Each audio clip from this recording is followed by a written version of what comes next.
Ada yel-yel. Apa yel-yel? Ada.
Lần đầu tiên đi chạy nhảy ở nước ngoài năm 2002, ngày chạy từ đến một.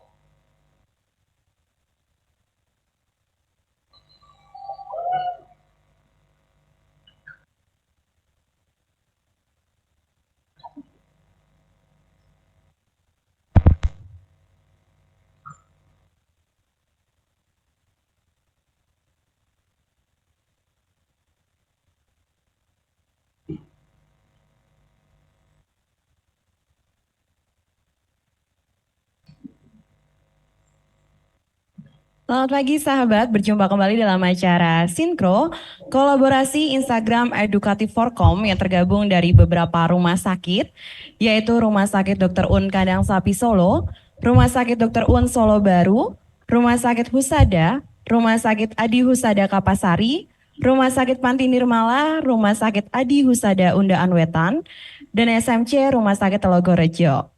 Pada edisi hari Sabtu 8 Juni 2024, Rumah Sakit Dr. Un Kandang Sapi Solo bersama dengan Rumah Sakit Panti Nirmala akan berbincang tentang masih takut operasi, yuk kenalan dulu sama minimal bedah invasif. Acara ini disiarkan langsung di Instagram Live @rs.drunska dan @rs_panti_nirmala_mlg. Hari ini tidak sendiri karena sudah hadir juga dua narasumber yang hebat yang akan berbincang bersama sahabat. Di sebelah aja sudah ada Dr. Anung Notonugroho, dokter spesialis bedah, konsultan bedah digestif Rumah Sakit Dr. Un Kandang Sapi Solo. Halo, selamat pagi Dr. Anung. Selamat pagi Mbak, selamat pagi sahabat semua. Baik, gimana kabarnya dokter? Baik. Baik, puji syukur ya dok. Ya. Baik, juga sudah tergabung dengan kita secara online yaitu dari kota Apel nih ya sahabat, yaitu ada Dr. Paksi Satyagraha, dokter spesialis bedah urologi, konsultan urologi, magister kesehatan Rumah Sakit Panti Nirmala. Halo, selamat pagi Dr. Paksi. Selamat pagi Mbak Ica dan selamat pagi Dr. Anung. Salam dari Malang. Pagi dokter, salam kenal ya dok. Salam kenal juga. Gimana dokter kabarnya? Alhamdulillah baik, hari Sabtu pagi sudah selesai olahraga pagi dan sekarang siap untuk bergabung dengan Dr. Anung dan Mbak Ica nih kayaknya. Wah, sempat olahraga dokter Oh, ya. luar biasa. Dokter Anung tadi pagi olahraga juga dok? Oh iya jelas, tidak. Baik, dokter Paksi di sana cerah atau mendung dokter? Cerah di Malang, cerah dengan suhu yang sangat enak di Malang ini ya sekitar 21 derajat tadi pagi kita beraktivitas. Jadi ya nikmatlah di kota Malang ini. Oke, semangat ya dok ya. Harus terus semangat. Baik, Ica juga mau menyapa buat sahabat di rumah, tentunya semoga dalam keadaan yang sehat terus-terusan ya. Semoga diskusi kali ini dapat menambah wawasan bagi Ica dan sahabat di rumah yang menonton. Mau ngingetin juga untuk sahabat yang mau bertanya, nanti bisa langsung mengisi kolom komentar di bawah. Jadi bisa dari Instagramnya Rumah Sakit Mati Nirmala maupun Rumah Sakit Dr. Un Kandang Sapi Solo. Baik, kita langsung aja mulai perbincangan kita dengan Dr. Anung dan Dr. Paksi ya. Sesuai dengan judul sinkro kita kali ini dokter, yaitu kan masih takut operasi. Mungkin bagi masyarakat awam ketika mendengar kata operasi itu kan bayangannya udah kemana-mana ya dok ya. Aduh nanti sayatannya pasti besar nih, terus nanti bekas lukanya nggak hilang, terus recovery-nya pasti lama banget soalnya kan harus cepet buat beraktivitas kembali. Lalu kan muncul dengan metode adanya minimal bedah invasif nih dok. Mungkin dari teman-teman atau masyarakat awam yang menonton kan masih bingung ya dok, apa sih minimal bedah invasif gitu. Mungkin dari dokter Anung bisa menjelaskan nih dok, apa sih sebenarnya minimal bedah invasif itu? Ya, bedah minimal invasif itu memang sekarang menjadi tren ya, khususnya di kalangan kedokteran karena apa? Keuntungan bagi pasien itu sangat banyak. Jadi kalau dulu karena kami di bedah saluran pencernaan ya, di perut ya, di bagian perut. Itu jadi menangani kasus-kasus seperti yang banyak ya. Itu batu empedu, kemudian kanker usus besar, kanker usus halus, hernia atau ketedun ya, atau usus buntu lah yang banyak ya. Atau juga kayak ambien ya. Karena kalau metode yang secara konvensional, kalau dulu di bagian perut itu ada gium di bedah itu dulu big incision, big surgeon. Jadi dikatakan dokter bedah itu hebat kalau insisinya gede. Itu zaman dulu ya, karena memang metode operasi itu masih pembelahan yang lebar untuk melihat ataupun mengambil sesuatu hal menjadi masalah di perut. Tetapi dengan seiring perkembangan waktu, teknologi, ya, mulai ditemukan adanya metode minimal invasif seperti laparoskopi, kalau di endoskopi ada namanya ERCP, ataupun di urologi, endurologi aja namanya TUR ya dok ya, dokter Paksi, TUR prostat, ataupun mengambil batu di saluran ureter atau saluran kencing udah nggak usah dibelah juga. Nah, keuntungan yang pertama itu jelas rasa nyerinya juga jauh berbeda. Diiris 10 cm sama diiris cuma setengah cm kan beda. Lukanya juga lebih cepat sembuh. Kemudian pasien bisa kembali ke aktivitas normal juga jauh lebih cepat. Sehingga kalau orang itu orang yang produktif, masih muda, tentunya kan dia ingin kembali bekerja, tiduran terlalu lama ya kan, kembali ke aktivitas normal. Kalau dulu operasi dengan metode yang lama mungkin perlu waktu hampir 1 bulan. Sekarang 2-3 hari aja udah bisa kembali ke aktivitas normal. Itu yang artinya sangat signifikan sekali dan itu based on the data. Jadi tidak ngomong jualan jamu ya, gitu. Oke, baik. Itu tadi pengertian dari minimal bedah invasif. Mungkin dari dokter Paksi bisa menyampaikan nih dok, untuk mengenalkan masyarakat lagi untuk manfaatnya atau perbedaan yang sangat besar gitu antara bedah konvensional sama minimal bedah invasif dokter. Iya, jadi tadi penjelasan awal Dr. Anung tuh emang sama dengan kita di bidang urologi. Sebelum saya menceritakan tentang bedah minimal invasif, Mbak, istilahnya itu ya, bukan minimal bedah invasif, tapi bedah minimal invasif. Saya akan menceritakan dari sisi pasien. Karena tahun 2018, Dr. Anung, saya pernah appendicitis akut atau usus buntu. Kemudian saya ingat sekali, hari Minggu malam saya tahu saya kena usus buntu, Minggu dini hari saya kena usus buntu, saya tahu. Saya masuk ke UGD pagi subuh, jam 12 siang saya dioperasi laparoskopi, appendektomi. Hari Senin saya sudah pulang, hari Selasa saya berangkat ke Manila. Jadi itu sespektakuler itunya tindakan bedah minimal invasif dalam recovery. Itu dalam bidangnya Dr. Anung. Dalam bidang saya sendiri, minimal invasif endourologi sudah berjalan cukup lama, bahkan sejak tahun 1970-an gitu ya, yang dinamakan transuretral resection of the prostate, artinya sudah hampir 50 tahun yang lalu itu ya, itu sudah common, sudah dikerjakan secara umum. Dan fast forward di tahun 2024 ini, sebagian besar bahkan kalau dalam praktis kita di Pantai Nirmala ini, tindakan untuk batu saluran kencing dan untuk prostat, rasanya saya sudah lupa kapan terakhir saya melakukan operasi terbuka. Artinya hampir keseluruhannya, hampir ya tidak semuanya, itu dilakukan dengan tindakan minimal invasif endourologi, baik itu prostat atau batu saluran kencing. Artinya pasien bisa pulang bahkan 1 atau 2 hari pasca operasi sudah pulang dan bisa beraktivitas kembali. Dibandingkan dengan operasi terbuka yang tadi dokter Anung bilang mungkin untuk sakitnya aja seminggu masih belum kelar tuh. Jadi untuk yang minimal endourologi ini ya memang sangat nyaman, lebih ya pasti ada nyeri, ada tidak nyaman, tapi dibandingkan dengan operasi terbuka maka memang akan jauh lebih convenience untuk pasiennya gitu. Itu kira-kira. Baik dokter Paksi, berarti memang pemulihannya lebih cepat banget ya dok ya. Kayak tadi dokter Paksi cerita 2 hari aja udah bisa keluar dari rumah sakit ya dok. Nggak 2 hari mbak, 1 hari keluar rumah sakit, hari kedua sudah keluar negeri. Oh oke, Gitu, jadi ya, dok. lebih gila lagi itu. Iya makanya dok. Berarti sekarang masyarakat awam udah nggak takut operasi lagi dong ya dok harusnya. Jadi operasi itu menjadi mitos sebetulnya, karena memang di awal perkembangannya kalau kita lihat sejarah dunia bedah di abad ke-19, memang angka infeksi, angka kematian itu sangat tinggi.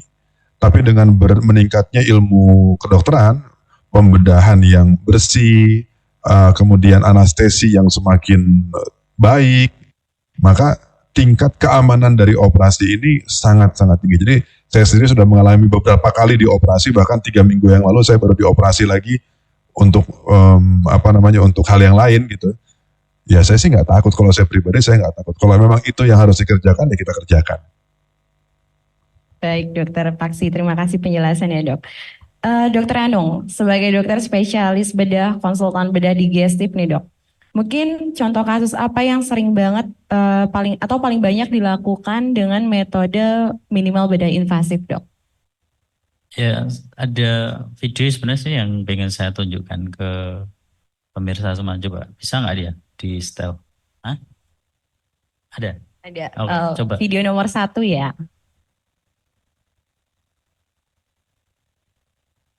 Nah ini contoh kasusnya ini, seorang wanita sakitan, nyeri perut di kanan atas. Bisa ngelihat ya, ini live inter sama pemirsa, bisa.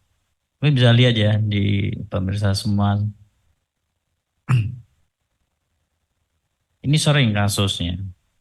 Wanita dengan kolik ya, namanya kolik saluran pedu.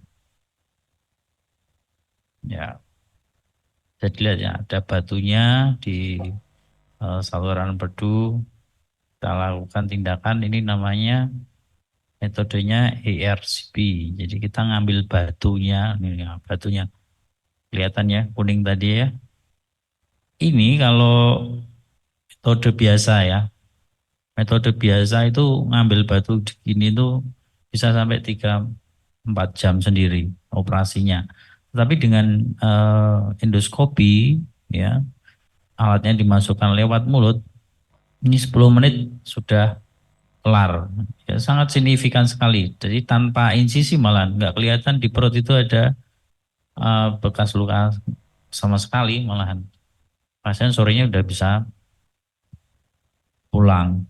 Ya, artinya memang luar biasa perkembangan teknologi. Jadi sekarang itu dicari cara mana, dengan endoskopi itu dicari lubang mana yang belum dimasuki. Sekarang semua lubang manusia itu sudah dimasuki dengan alat pendekatannya lewat per lubang ya, bukan lewat jalur lain gitu.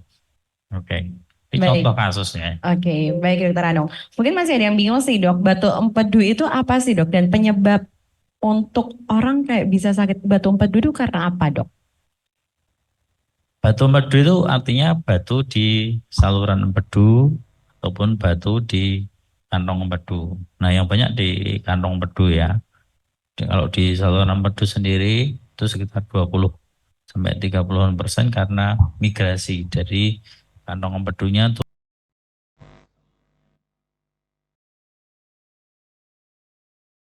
tentunya. Yang kedua adalah yang batu pigmen karena infeksi. Yang ketiga karena campuran itu. Jadi karena pola makan, lifestyle, ya itu yang paling banyak. Trennya makin meningkat sekarang ini. Hampir tiap hari kita kerjakan kasus ini dan makin menurun. Artinya ke usia-usia yang anak-anak pernah saya dapatkan di usia 8 tahun itu. Dulu nggak ada. Iya. Sekarang perkembangan pola makan macam-macam kan jadi ada penyakit itu di Betul, berarti memang kalangan faktor utamanya dari gaya hidup dan pola Ya, makan ya dok ya. lifestyle. Berarti udah nggak mengenal usia, tapi usia berapapun bisa kena ya dok. Ya, bisa kena. Baik, itu kan tadi dari sisi dokter Anung sebagai dokter spesialis bedah digestif ya dok ya. Mungkin dari dokter Paksi nih dok, sebagai dokter spesialis bedah urologi ya dok ya. Mungkin apa aja sih dok case penyakit atau case penyakit urologi terbanyak di Indonesia? Dan mungkin bisa disampaikan juga penyebabnya apa ya dok, orang sampai bisa terkena penyakit tersebut gitu. Ya, terima kasih. Jadi di urologi sendiri sebetulnya yang banyak itu peringkat pertama kasus yang sering kita tangani adalah infeksi yang terkait dengan infeksi di saluran kencing. Nah, tapi memang ini mungkin tidak directly harus operasi gitu ya. Yang paling sering terkait dengan operasi adalah yang pertama pembesaran prostat jinak, tadi yang disinggung oleh Dr. Anung, yang banyak dikerjakan kalau sampai sekarang ini ada, kalau transurethral resection of the prostate itu sejak tahun 70-an, bahkan di tahun 2000-an ini sekarang sudah beda lagi menggunakan laser, pakai enukleasi prostat menggunakan laser holmium, thulium fiber atau thulium gitu ya. Dan yang sering kita kerjakan juga di sehari-hari adalah batu saluran kencing. Jadi batu ginjal, batu ureter, batu di kandung kencing, ini adalah ya kami ini bisa dibilang ahli urologi ini adalah kuli batu Mbak. Jadi memang sama dengan Dr. Anung, kalau Dr. Anung ngambilnya batu empedu, kalau saya ngambil batu ginjal. Nah, jadi nanti ada video juga di kita bisa di-share, ada sedikit sekelumit tentang contoh salah satu tindakan peneropongan atau endourologi untuk batu ureter dan batu ginjal. Mau kita share sekarang atau nanti bisa? Boleh dokter. Boleh kita share ya. Baik.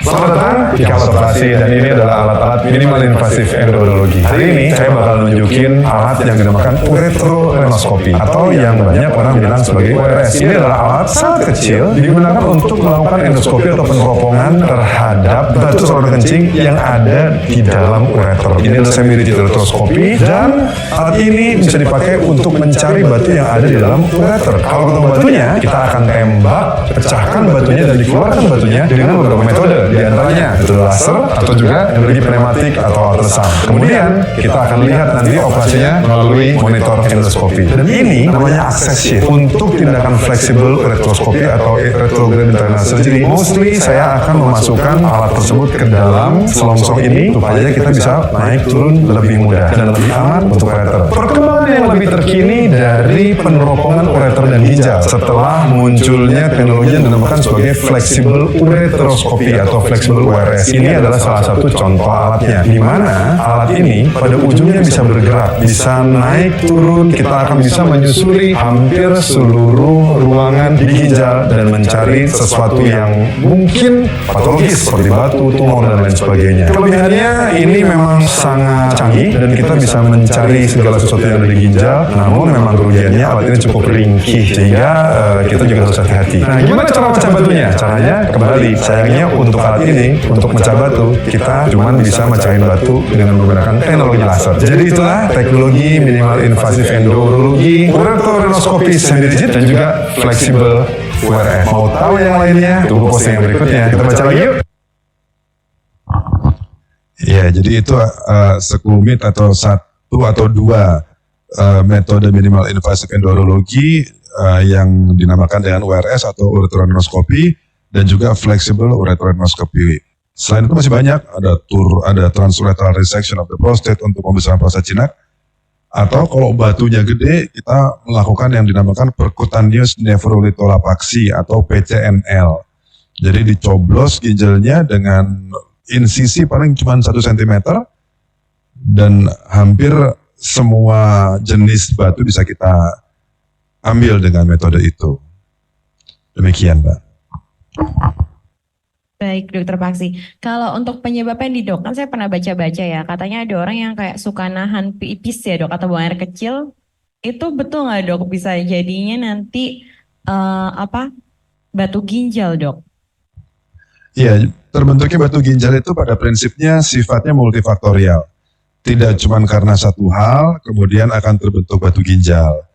Jadi mulai dari faktor intrinsik, mulai faktor genetik, faktor metabolik, faktor diet, faktor hidrasi, dan lain sebagainya, itu bisa membentuk terjadinya batu ginjal. Termasuk tadi salah satunya adalah infeksi saluran kencing juga bisa menimbulkan batu saluran kencing. Ada batu-batu yang terbentuk akibat infeksi.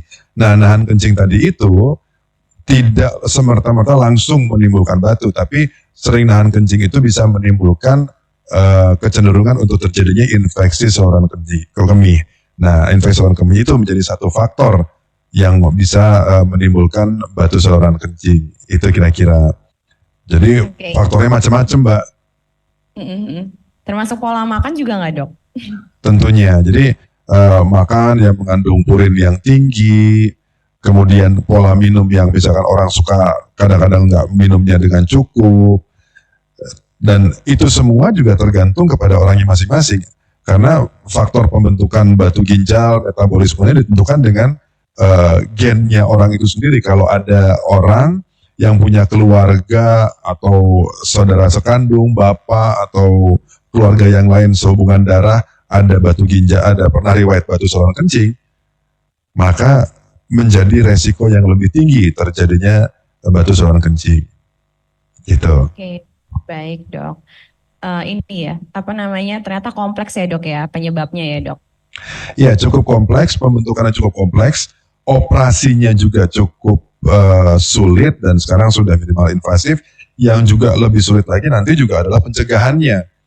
Karena tadi sifatnya multifaktorial tadi, maka ya banyak yang harus kita kerjakan, tapi ada hal-hal yang tidak mungkin dirubah karena gen kita ini nggak bisa dirubah sampai detik ini gitu kan. Jadi pola makan, pola minum, pola hidup sehat itu perlu untuk ditingkatkan. Demikian. Baik, oke, baik dok. Kembali ke bedah atau ke batu empedu ya dok ya. Jadi tema kita hari ini memang membahasnya batu ginjal juga batu empedu gitu ya. Ke dokter Andong lagi nih dok. Mungkin boleh disampaikan nggak sih dok?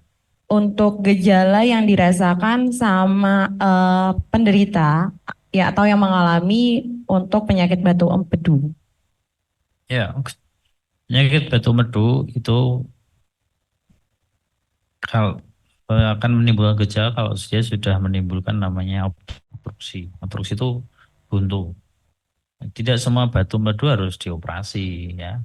Tidak semua. Jadi yang simptomatis atau yang bergejala saja. Nah, gejalanya apa? Biasanya pasien ngeluhnya itu kembung, sering kembung, nyeri perut di bagian kanan atas ya. Dikiranya hanya mah. Beli obat mah di warung. Ya kan banyak itu. Beli obat mah kok nggak sembuh-sembuh, ya kan? Sering kambuh-kambuhan, ya kan? Minum obat hilang, habis itu kambuh lagi. Nah, kalau sudah seperti itu bukan warning ya. Karena kan kalau namanya dokter kan nggak bisa melihat ya di dalam perut isinya apa. Nah, kita butuh bantuan alat namanya USG abdomen, ya kan nggak sakit kayak ibu Oke. hamil tuh kan di USG perutnya ya. Mm-mm. Nah banyak yang ditemukan kalau habis USG itu ada batu di kantongnya. Nah yang lebih bahaya lagi kalau sudah matanya sampai kuning, Oke. mata kuning berarti itu ada sesuatu, ada sumbatan Mm-mm. di saluran hilir ataupun saluran empedu yang utama. Nah itu nanti gejalanya tambah lebih parah. Selain kuning pipinya, pipisnya juga warnanya seperti teh, kayak gitu. Nah itu warning, harus segera dilakukan tindakan kalau seperti itu. Nah, masyarakat intinya itu jangan obati sendiri, tanya kepada yang memang lebih ahli. Ataupun kalau nanti sudah berobat kok nggak ada gejalanya, nggak berkurang, ya harus segera ke dokter ahlinya gitu. Oke, baik. Berarti yang paling terlihat gejalanya itu adalah dari ini ya, Dok. Sakit perut nggak Ya, hilang-hilang ya? nggak nyaman, Oh. kembung, Mm-mm-mm. terus dia nyeri perut yang kanan atas. Nah itu biasanya gitu. Oh. Paling sering itu dikira itu hanya mah. Iya, Gitu. betul. Oke, kalau gitu. Kalau untuk dokter Paksi sendiri nih, Dok, untuk penyakit batu ginjal atau batu saluran kencing ya, Dok. Itu gejalanya apa aja ya, Dok? Iya, jadi batu itu tergantung lokasinya. Oke. Nyeri itu menjadi satu tanda alarm tubuh untuk memberitahukan kepada kita yang punya tubuh ini bahwa hey ada sesuatu loh, kan gitu. Nah jadi kalau karena saluran kencing itu mulai dari ginjal sampai di uretra sampai di bawah, ya semua nyerinya terkait dengan lokasi organnya dan keparahan sakitnya gitu ya. Jadi kalau di ginjal ya pasti nyerinya akan mirip dengan tadi dokter Anung kalau sebelah kanan dia nyeri pinggang. Bedanya kalau di ginjal mungkin lebih tembus sampai ke belakang gitu ya. Kalau di ureter colic pain sampai kayak di pelintir-pelintir ginjalnya. Kalau di kandung kencing, kencingnya akan menjadi nyeri. Kalau di uretra bikin kencingnya nggak bisa keluar dengan lancar. Jadi nyeri itu akan diinterpretasikan secara ilmiah oleh kita para dokter spesialis apa penyebabnya. Jadi itu dari nyerinya. Yang kedua, kalau di saluran kencing, kalau ada sesuatu yang salah dengan saluran kencing, maka kadang-kadang akan menimbulkan kencingnya keluar darah. Kencing berdarah atau dinamakan dalam kondisi medis adalah hematuria. Hematuria itu menjadi hal yang perlu kita waspadai. Kencingnya merah, kadang-kadang ada bercak darah. Nah ini yang perlu kita evaluasi. Apa penyebabnya? Karena macam-macam penyebabnya, bisa mulai dari cuma infeksi, sampai batu, sampai kanker pun bisa. Nah kalau ada keluhan-keluhan seperti itu, kembali saya setuju sekali dengan Dr. Anung.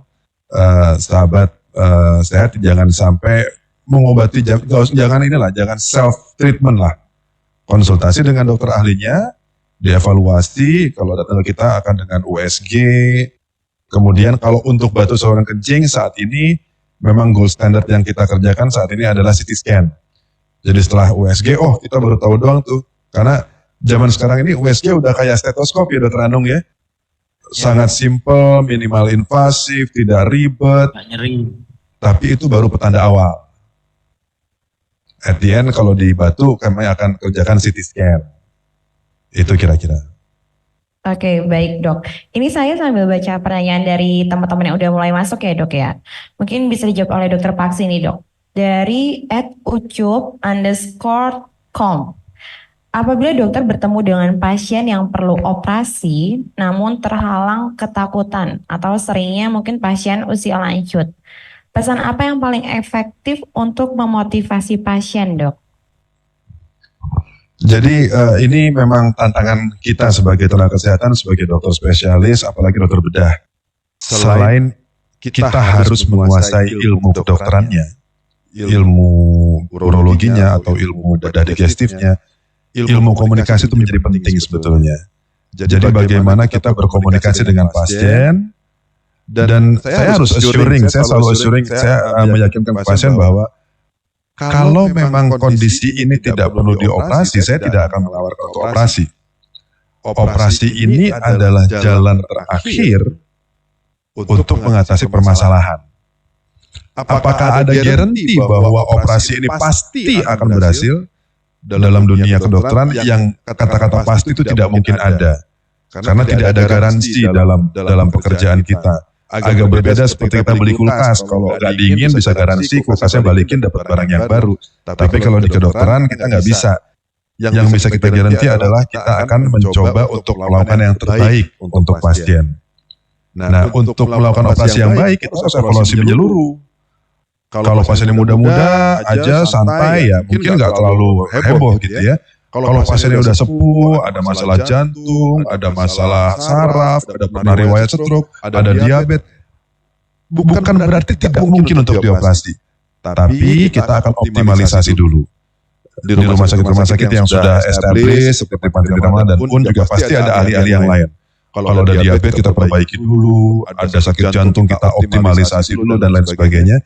Intinya kalau operasi ini adalah operasi elektif, kita akan optimalkan dulu kondisi pasien, sehingga harapannya yang kita kerjakan itu bisa meminimalisir resiko.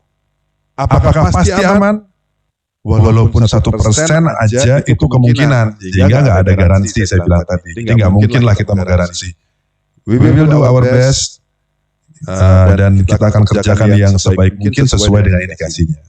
Hasilnya selain upaya manusia, ya kita berdoa Tuhan yang tentukan. Gitu, terima kasih. Baik dokter, berarti pentingnya pendekatan dulu ya dok ya? Jelas. Baik, dokter Anung juga gitu kali ya dok? Kalau misalnya yang mengedukasi pasien gitu, pendekatan dulu gitu ya dok? Hasilnya kita pukuli aja. Jangan dok. Tentunya enggak. Bercanda ya dok? Ya tentunya gini, kalau pada orang tua memang kadang susah ya untuk takutan untuk operasi itu memang biasanya ada. Biasanya kita jelaskan dengan gambar ataupun video. Nah, kan lebih nangkap daripada kita ngomong. Karena visual itu akan lebih enak untuk menerangkan ke pasien dan tentunya juga keluarga. Karena kadang-kala kan kalau kita setuju, keluarganya satu aja nggak setuju, ya kita juga nggak berani melakukan tindakan itu. Jadi ini adalah, kita anggap ini adalah problem bersama. Jadi bukan hanya problemnya pasien kan gitu. Jadi kita terangkan secara logiknya, gimana sih sebenarnya penyakit beliau itu seperti apa kan gitu ya. Betul. Baik dok. Ini ada pertanyaan untuk dokter Anung dok. Dari Kirana Andaskotara 11514. Dokter Anung mau bertanya, kalau misalkan ayah saya dulu sudah pernah operasi batu empedu melalui laparoskopi, tapi katanya terbentuk batu lagi, apakah bisa dilakukan minimal bedah invasif lagi dokter? Berarti itu ada batu lagi di saluran empedunya ya. Kalau ada, bergantung ya, dulu operasinya itu batunya di saluran empedunya atau di kantong empedunya. Nah, kalau tindakan di kantong empedunya, itu treatment standarnya itu kan diambil kantongnya dan batunya. Nah, biasanya pasien tuh kadang minta, bisa nggak nih yang diambil hanya batunya saja, kantongnya nggak usah, gitu ya. Ataupun kalau nanti habis dioperasi kantong empedu, apakah saya masih mempunyai empedu? Itu pertanyaan yang paling sering.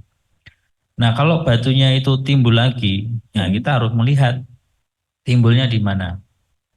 Apakah timbulnya itu di kantong yang dulu hanya cuma diambil batunya saja? Kalau gitu ya tetap bisa dilakukan tindakan operasi dengan laparoskopi ya. Tetapi kalau itu batunya itu adanya di saluran empedu, itu harus ada pemeriksaan lanjutan, namanya MRCP ataupun MRI untuk melihat batunya itu besarnya berapa, sudah menimbulkan sumbatan atau belum. Kalau batunya itu di saluran empedu yang utama, kita bisa lakukan namanya tindakan ERCP. RCP itu yang seperti di video tadi, yang ambil dari batunya kita ambil lewat mulut ya. Alatnya kita masukkan lewat mulut. Kalau itu besar, itu bisa kita pakai kombinasi dengan lasernya urologi itu. Lab ya dok berarti ya? bukan kolap, artinya kita pinjem biasanya. Oke, oh Pinjem minjem. alatnya dokter Paksi untuk menghasilkan nembakin. Oke, Maksudnya ditembakin. Nah gitu. oke. Dan sekarang 90% batu di saluran empedu yang utama itu sudah bisa dilakukan tindakan yang disebut dengan minimal invasi tanpa operasi, yang lewat mulut saja gitu. Sudah cukup. Oke, semoga tadi sudah terjawab ya. Selanjutnya nih, untuk keduanya, Dokter Pasi dan Dokter Anung, mungkin dari masing-masing ininya ya dok, contoh kasusnya ya dok. Dari Arcia underscore 50906. Berapa lama pemulihan untuk tindakan minimal bedah invasif? Mungkin Dokter Paksi bisa menjelaskan dulu nih dok. Iya, tergantung tindakan apa yang dikerjakan ya. Karena setiap tindakan berbeda-beda. Kayak dokter Anung kan laparoskopi berbeda dengan RCP ya dokter Anung ya.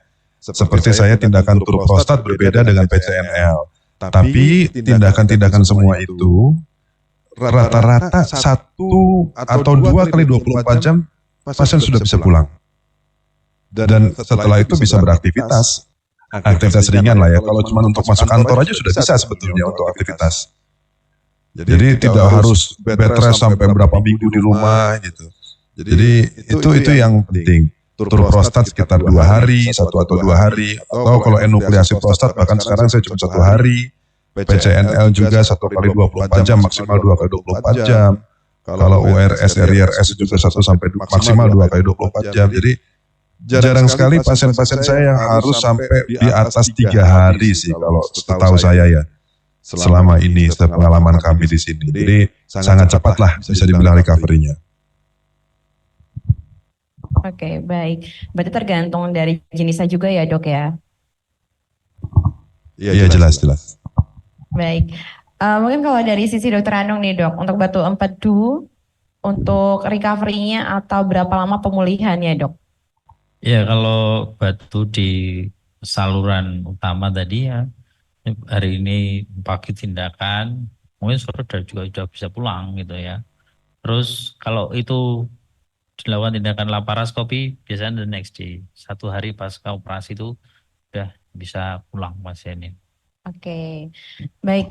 Tadi belum saya tanya ini ke dokter Paksi dok. Kalau untuk batu ginjal sendiri dok, kalau tadi kan dari sisi dokter Anung ternyata seiring perkembangan zaman ya dok ya, dengan lifestyle atau pola makan, ternyata batu empedu tuh bisa di anak-anak juga kan ya dok ya. Nah kalau dari sisi dokter Paksi nih dok, kalau untuk usia yang bisa terkena batu ginjal itu untuk saat ini usia berapa ya dok ya?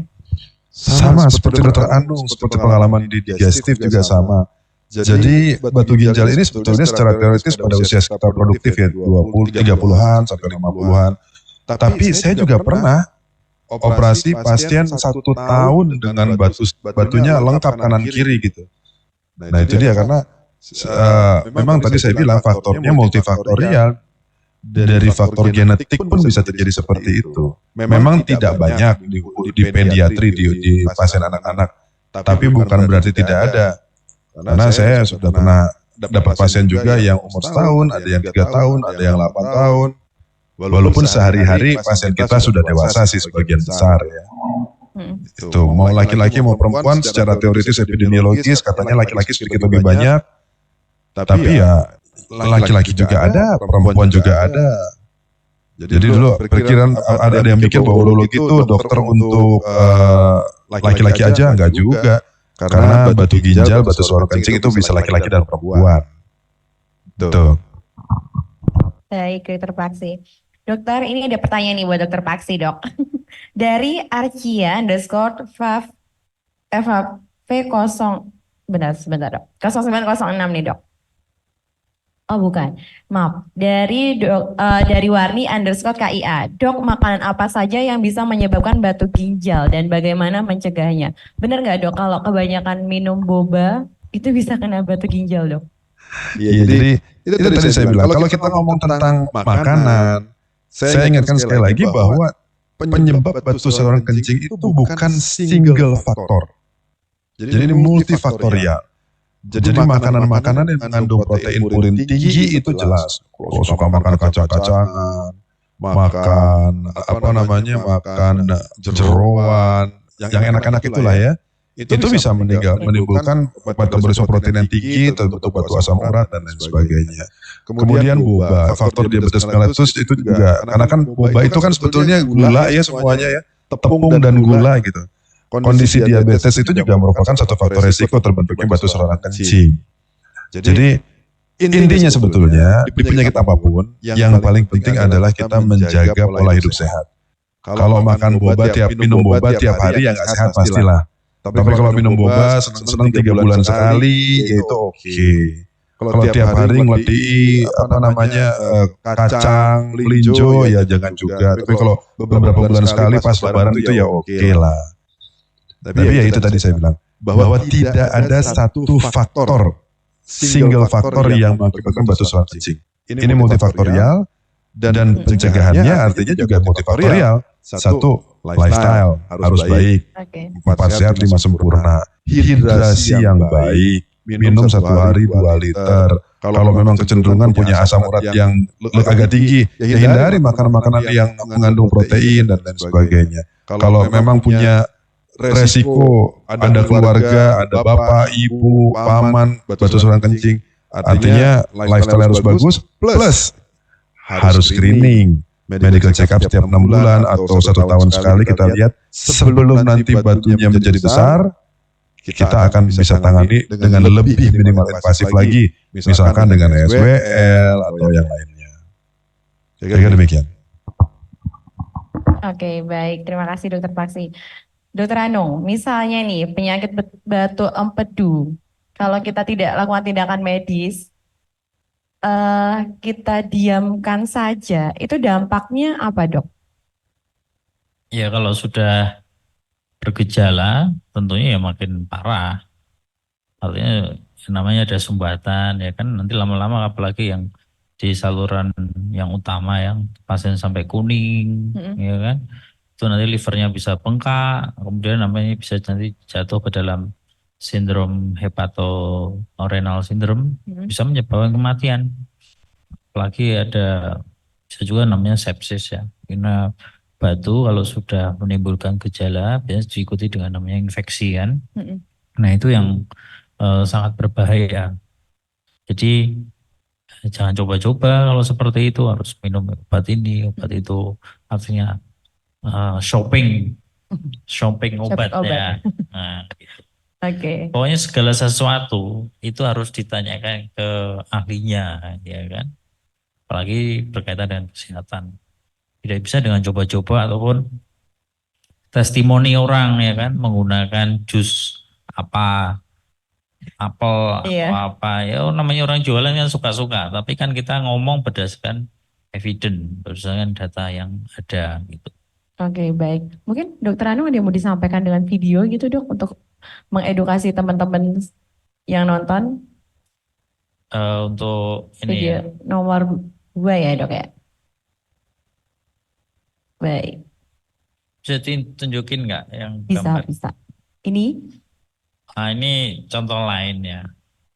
Sekarang kita ada namanya teknologi ini namanya spyglass. Spyglass itu apa? Artinya itu sama, mengambil batu empedu yang susah, artinya yang susah, terus 2 orang dokternya ya, 2 orang dokter kerjasama untuk melihat. Jadi kameranya itu sekarang sudah bisa masuk ke dalam hati pun sudah bisa masuk. Jadi hati itu ada saluran-saluran kayak terowongan-terowongan itu dicari. Batunya di sebelah mana tembaki kalau ada. Gitu, seperti pakai laser ya, laser bisa. Gitu. Berarti nggak usah sampai yang di bedah besar-besar gitu ya dok ya? Sampai bedah besar, sudah teknologinya canggih sangat canggih, dan kita biasanya kolaborasi, dokter itu tim ya. Mana ada dokter bisa kerja sendiri, harus ada yang perawatnya yang juga membantu kita, terampil ya kan. Jadi kita nggak kemrungsung ya kan, menyiapkan alat. Kita tim, jadi kayak orang perang menghadapi sesuatu tuh nggak sendirian. Gimana caranya? Nah, gitu. Oke. Ya. Dok, tadi kan saya sudah nanya ke Dokter Paksi nih tentang makanan atau faktornya. Kalau batu empedu sendiri nih, makanan apa sih dok yang bisa menyebabkan untuk batu empedu? Tentu makanan yang berlemak, Karena lemak itu enak ya. Jadi Betul. orang dokter aja ngomong gampang lah. Tapi kalau udah namanya enak ini kan susah. Betul. Ya kan. Jadi berkaitan dengan makanan yang banyak mengandung lemak terutama ya. Itu yang Oke. bisa menyebabkan, dan itu kan sekarang di mana-mana karena Iya dok. memang kalau nggak ada lemaknya kan nggak enak Iya makanan. betul. Ya gimana? Susah juga Susah ya. kan. Nah jadi gimana nih dok harusnya dok biar bisa tetap Ya, makan enak tapi jangan sampai kena batu empedu. oh, nggak bisa. Itu kayak arisan. Jadi nggak semua, ya kayak nggak semua orang ngebut itu juga bisa meninggal kan. Iya. Nah, kalau anak-anak muda kan senang ngebut, tapi nggak semua orang ngebut kan meninggal. Ya sama. Tidak semua orang yang artinya memakan makanan berlemak langsung tiba-tiba timbul batu empedu. Ya kan, saya nggak mau batu empedu, saya hanya makan yang direbus misalnya kayak Iya. gitu. Hidupnya masih sengsara kayak gitu ya. Kita enjoy aja, artinya enjoy sering medical check up, terutama Betul. gitu. Jadi kalau ada sesuatu bisa lebih dini pencegahannya. Oke dokter. Ya. Oke, kita ada pertanyaan lagi nih untuk Dokter Paksi ya dok ya. Dari Yohana.Florentina. Dokter Paksi, kemarin ada influencer bilang kalau masak pakai cobek, serpihan batunya bisa menyebabkan batu ginjal. Emang benar dok? Iya, ya itulah makanya. Kalau kita ngomong tentang ilmu kesehatan, kalau ilmu kedokteran, sebaiknya patokannya adalah jurnal ilmiah ya Dokter Anong ya. Jadi itu yang tadi kita Dokter Anong sudah bahas di awal gitu loh. Bukan opini maupun pendapat, apalagi pendapat orang yang tidak pernah belajar tentang dunia kesehatan. Sampai detik ini saya nggak bisa, kalau pertanyaan tadi saya nggak bisa ngomong. Karena saya belum pernah menemukan ada penelitian atau jurnal ilmiah yang terreputasi mengatakan hubungan tentang sambal cobek dengan batu ginjal. Jadi itu belum pernah ada itu penelitiannya. Mungkin nanti perlu kita buat ya. Tapi yang jelas saya tidak bisa komentar dan saya tidak melihat hubungannya. Gitu saat ini, itu pendapat saya. Jadi yang jadi masalah bukan nyambelnya. Yang jadi masalah adalah lifestyle-nya. Makan sambal kalau dalam jangka waktu ya apa dalam jumlah yang cukup itu nikmat-nikmat aja. Kalau berlebihan ya jangankan bikin batu ginjal, bikin perut juga jadi dispepsi. Nanti Dokter Anung nanti yang akan ngurusi nanti kalau ada permasalahan-permasalahan di lambung gitu ya. Jadi teman-teman netizen yang budiman, jadi tidak semuanya influencer itu juga bisa dipercaya gitu ya pendapatnya. Mari kita letakkan pada tempatnya, memang itu terkait dengan kesehatan ya tanyakan ke ahlinya. Itu aja sih menurut saya. Mungkin ini kali ya dok ya, influencernya mau promo blender dok atau chopper. Oh ya mungkin saja, mungkin ya, saya nggak tahu juga karena saya juga nggak promosi blender atau cobek gitu. Ternyata di endorse mungkin ya dok, jadi biar nggak pakai cobek. Baik, pertanyaan selanjutnya nih dok. Untuk Dokter Anung dari Yohana.Florentina. Dokter, jika kita mengalami gejala yang mengarah ke batu empedu, pertolongan pertama di rumah yang bisa dilakukan apa saja dan obat jenis apa yang bisa segera kita konsumsi dan mudah didapatkan? Kalau dominannya itu gejala awal tuh biasanya itu kan namanya dispepsia ya, rasa nggak nyaman kayak orang mah.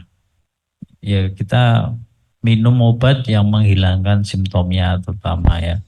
Yang awal boleh pakai obat yang anti nyeri ya kalau memang sakit sekali. Kalau disertai panas ya harus minum antibiotik ya.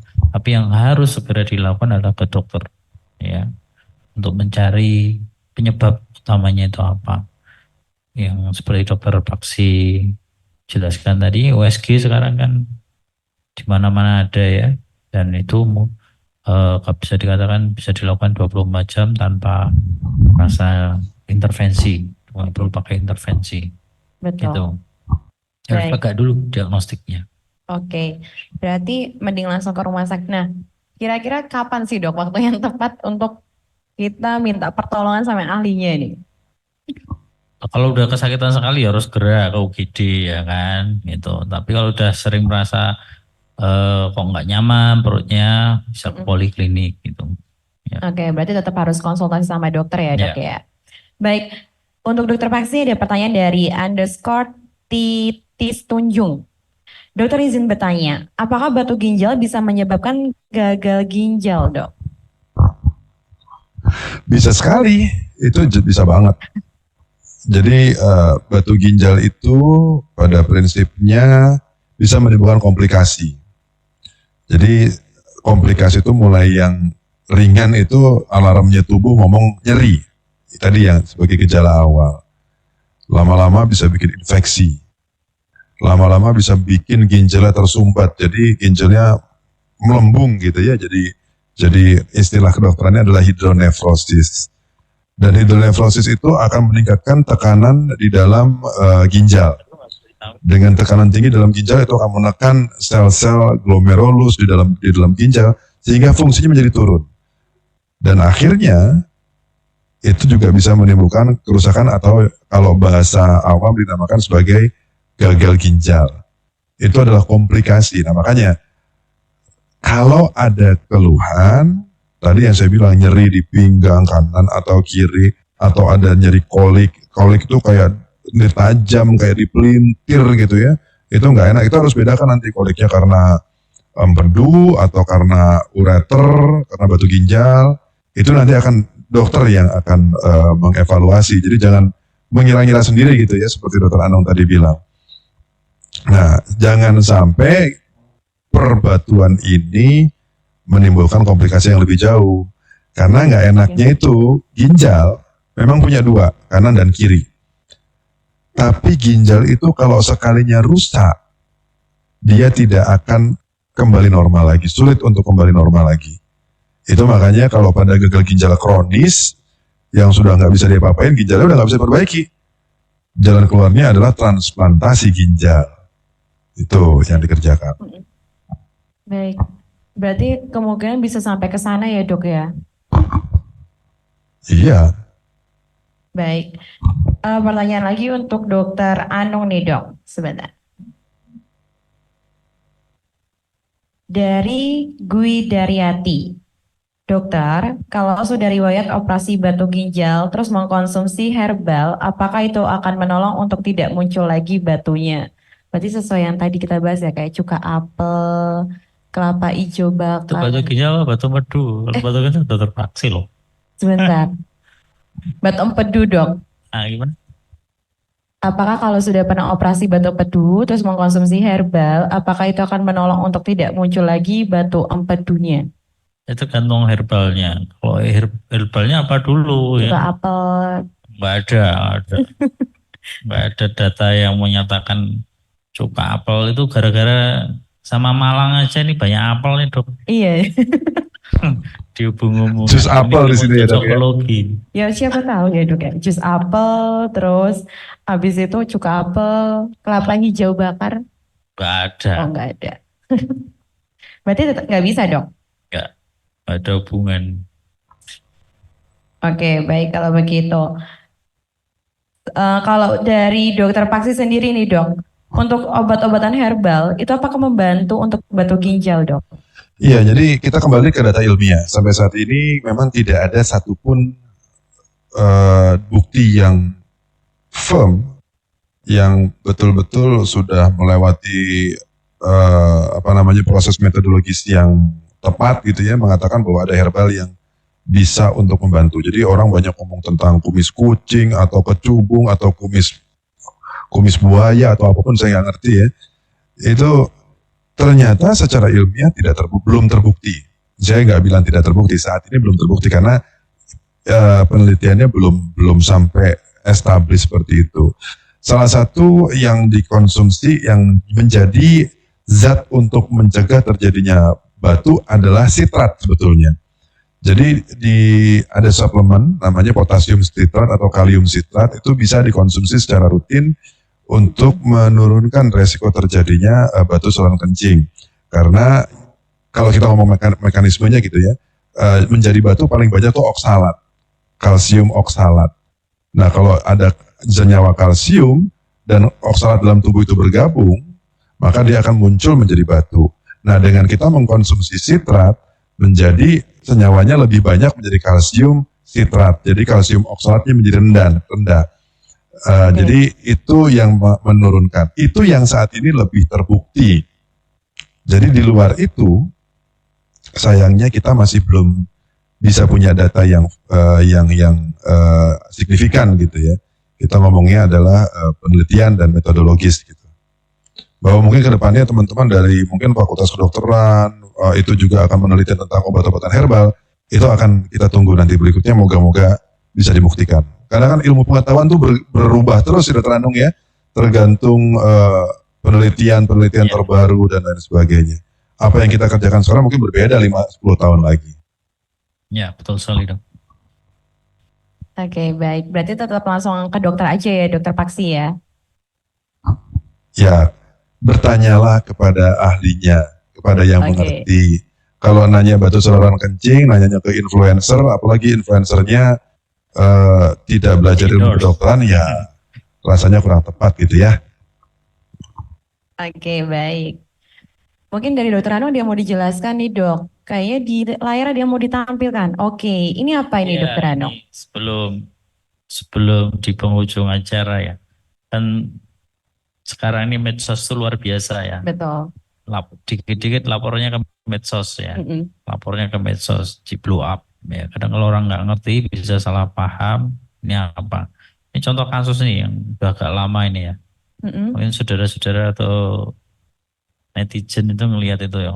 Ini anak-anak habis operasi usus buntu, lukanya kan panjang banget itu. Iya. Dan nggak sembuh-sembuh. Orang tuanya panik, dikiranya ini malpraktek kan sampai seperti itu karena kesalahpahaman.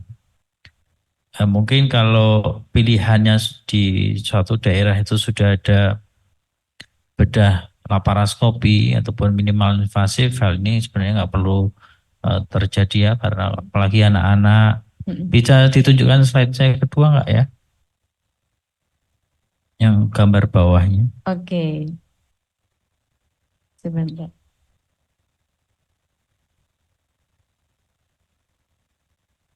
Ya, yang itu. Oke, sambil nunggu fotonya tampil, mungkin bisa dijelaskan Dokter Anung dok. Ya, menurut penelitian di Swedia ya, efek operasi dengan pembedahan terbuka ini memang luar biasa ya.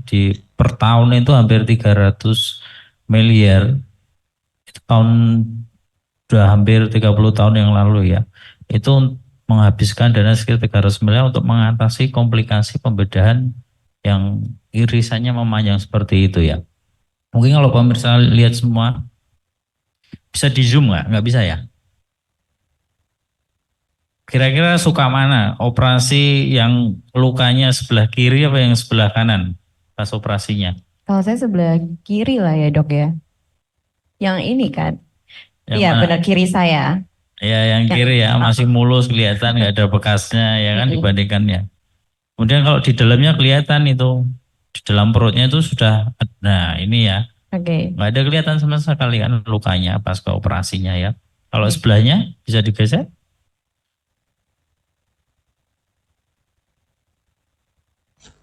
Delay. Ya lukanya seperti ini yang banyak ya. Ada gambar lagi di bawah, satu aja lagi. Nah ini di dalam. Jadi kalau di dalam bekas operasinya seperti ini Mbak. Kelihatan lengket, sangat lengket. Dan biasanya pasien setelah dilakukan tindakan dengan namanya laparotomi itu ada rasa yang nggak nyaman juga di perutnya nanti setelah 3 tahun, 5 tahun gitu ya, akibat perlengketan usus.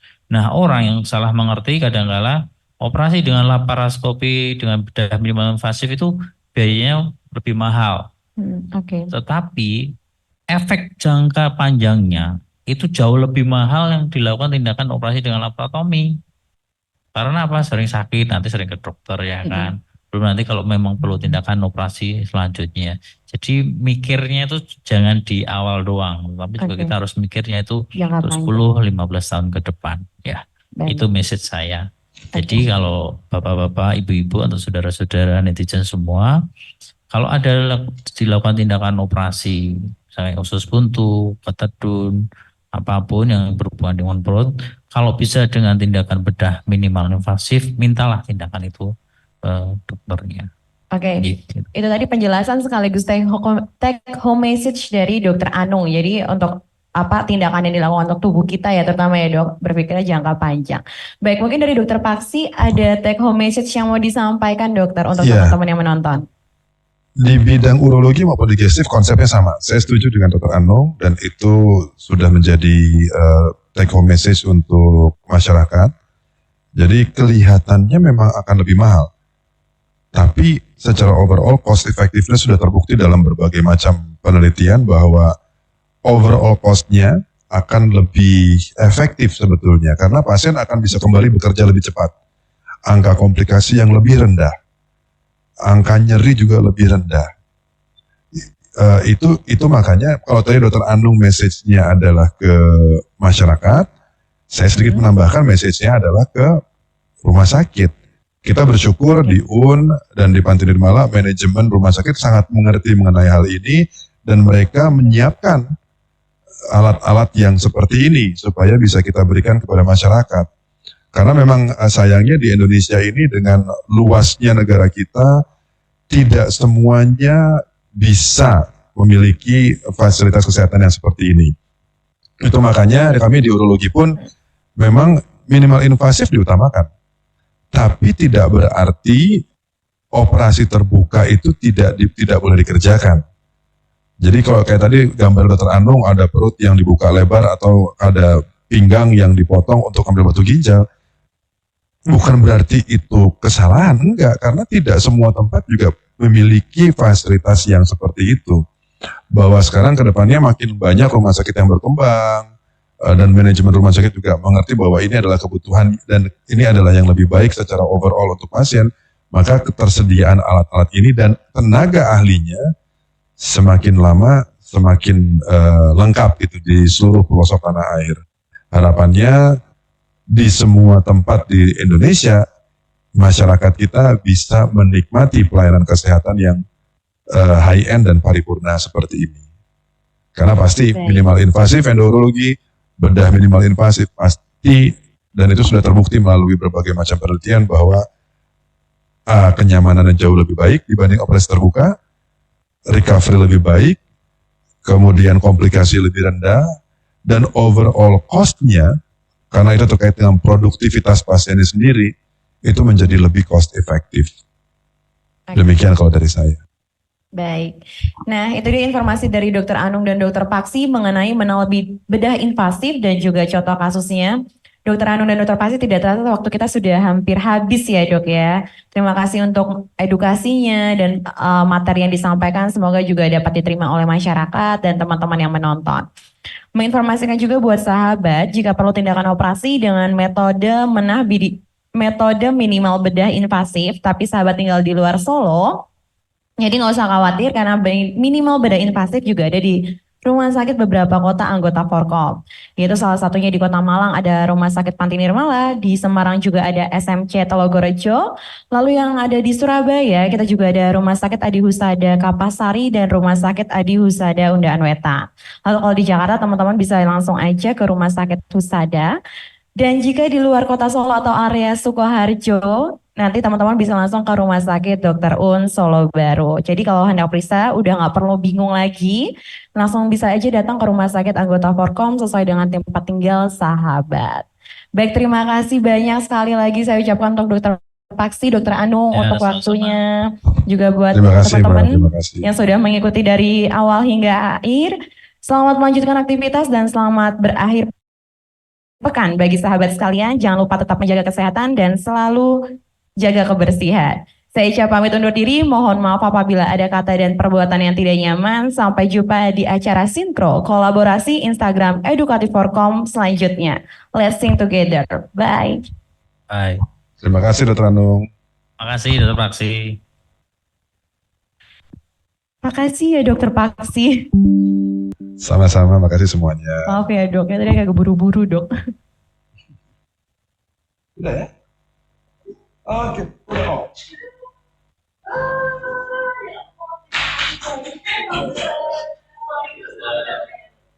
Pas